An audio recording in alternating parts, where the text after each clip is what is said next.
Hello, readers! I'm Jenna. I'm Lily. And together we are Tell Between Tales. Welcome to Tell Between Tales today, where we discuss books and the themes that are found within. Today we are doing a deep dive on one of the themes found in Amari and the Knight brothers. We talked in our last video about how we really enjoyed a lot of the deep themes that this book discusses, and one of them is definitely that of bullying. And we wanted to discuss bullying in depth today, and Lily here has quite the extensive background and a lot of experience with this topic.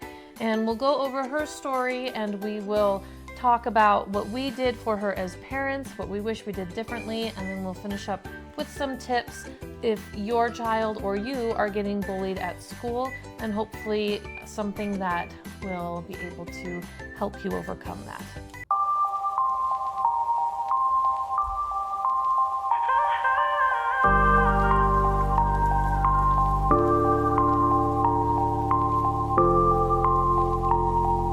This next section contains a few spoilers, so if you would like to skip over the spoilers, go ahead and jump to this timestamp.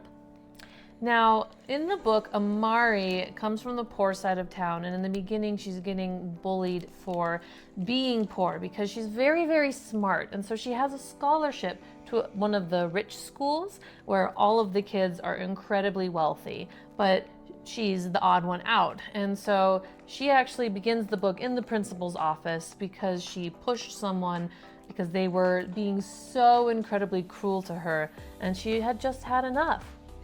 And this continues throughout the whole novel. It continues, she goes to the summer camp at the Bureau for Secret Investigations for the Supernatural World, and there she discovers that she is a magician. But magicians are very much looked down upon in society. Everybody thinks that they are evil.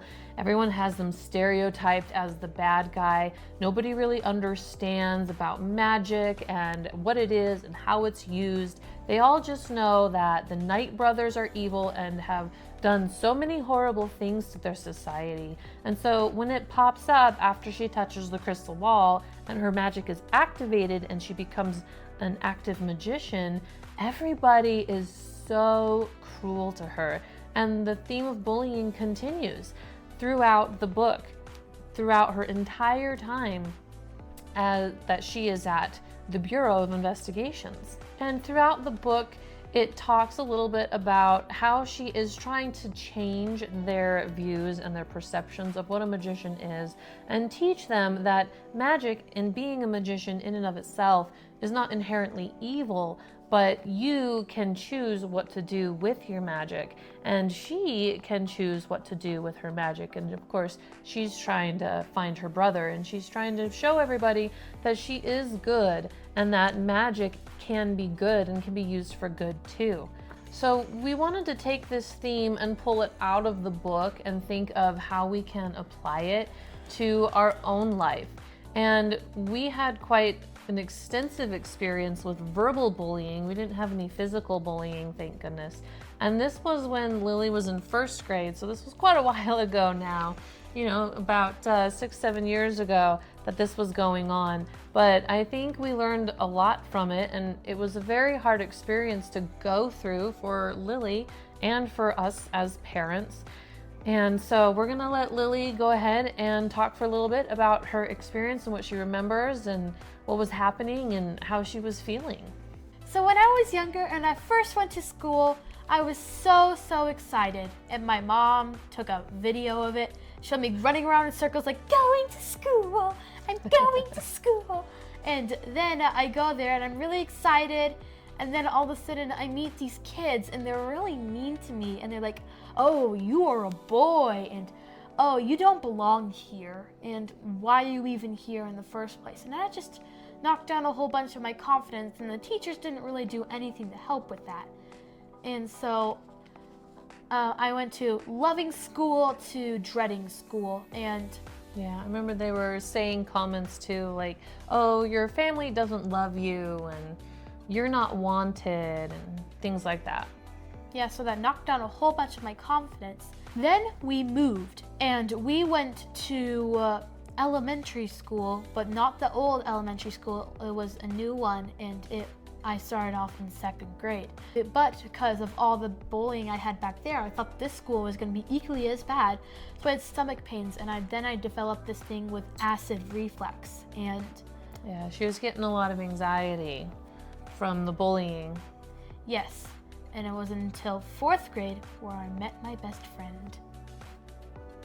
Yeah, it really took us until 4th grade to overcome some of the challenges that had been introduced because of the bullying, because she became so anxious about it, about constantly getting bullied at school, and her stomach would hurt and she wouldn't want to go and she'd want to come home, and that lasted for years. It really wasn't until after COVID when she was able to stay home for an extended period of time and also be more aware enough to realize that, oh, I feel this way when I go to school and I don't feel this way over the summers or over breaks, that she was able really to start to overcome a lot of those challenges that resulted from the bullying from 1st grade. So thank you for sharing that experience with us. And I want to talk a little bit about what we did as parents to help her overcome this challenging experience. So the first thing that I would recommend, and the first thing that we did, is to increase the love in the home.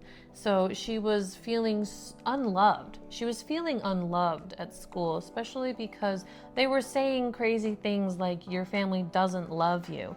We needed to make sure that she knew that we loved her very much. And we wanted to make sure that she felt safe and comfortable at home. And we really tried to make our home a sanctuary where she felt safe and she felt comfortable, and it was a place where she really could just relax and just feel okay and get away from all of the bullying that was going on at school. So what did you think about that tactic? Did that help you? Do you remember, or what are your thoughts? It made me not want to go to school. I think it kind of only made it worse.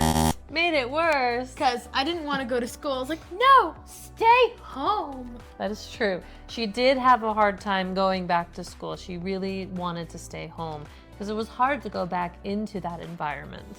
The second thing that we did was discuss. So we talked some more about bullying. It was a conversation that we were having pretty much every single night because it was a problem that she was dealing with at school every single day.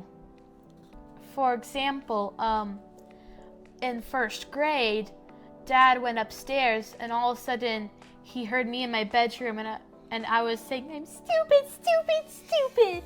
And he's like, Lily, you're not stupid.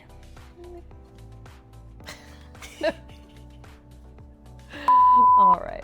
So one of the things that we talked about and we discussed was why bullies do what they do. And one of the major reasons is because, unfortunately, a lot of bullies are bullies because they are just externalizing what's being done to them or how they feel about themselves. So if you look at this person's comments, especially the ones about family, it's not very hard to make a logical leap to think that he probably felt like he was unloved in his own home. Especially in the case of Lily, it doesn't take very much of a leap of logic to figure out that this person probably was feeling very unloved at home, especially with the comments about how, oh, your family doesn't love you and you don't belong.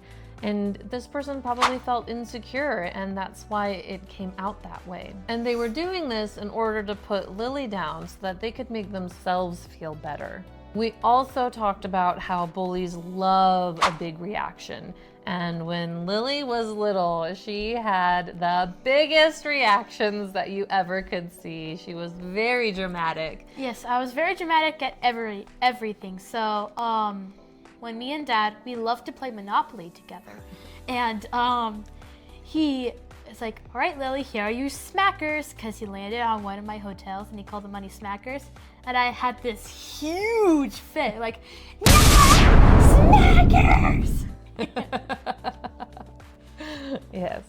And so we talked a lot about trying not to have such big dramatic reactions when they're talking to you and when they're bullying you, because that's really something that feeds the fire. I am too smart. I am too smart. S-M-R-T. I mean S-M-A-R-R-T. And the bullies really like that, and they love those big reactions, and it makes them get an endorphin rush, I suppose. And it makes them feel even better when the person that they're picking on overreacts that way. And the last big thing that we talked about was talking back to bullies. Most of the time, your natural instinct is going to be to get angry or to get upset or to maybe even cry or to run off, right? We talked about these big reactions. But if you can override your natural responses, which takes time and it takes practice, because it's definitely not easy to do, because a lot of them, they're just split-second decisions and split-second reactions.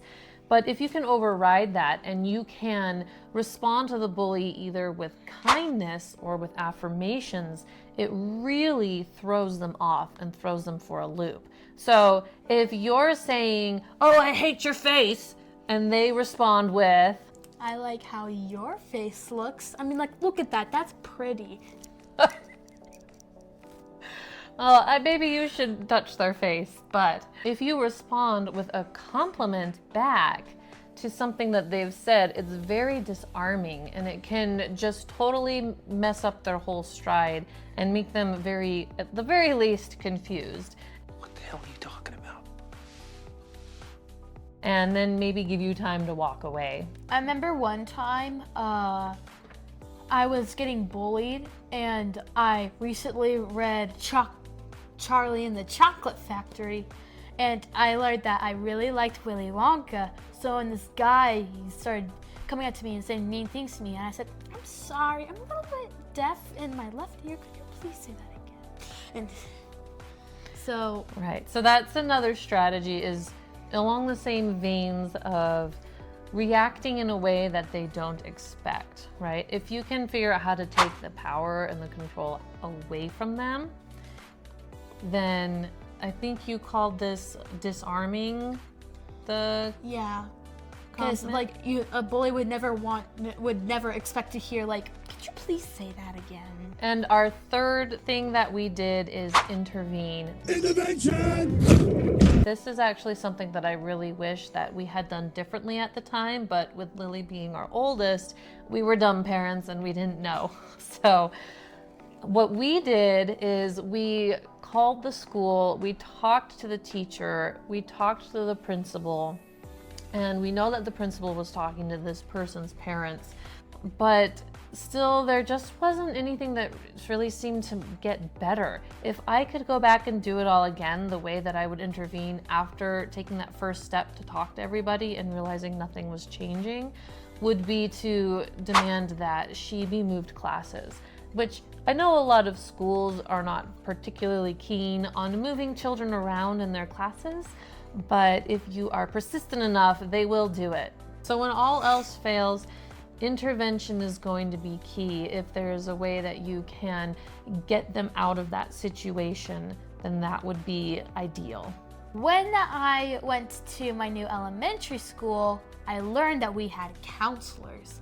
And so they helped us, like, talking about, like, taking the wind out of their sails. Oh, no, revenge, sweet, sweet revenge with bullies sounds awesome. We should not, like, take it out physically on them. We have to take the wind out of their sails.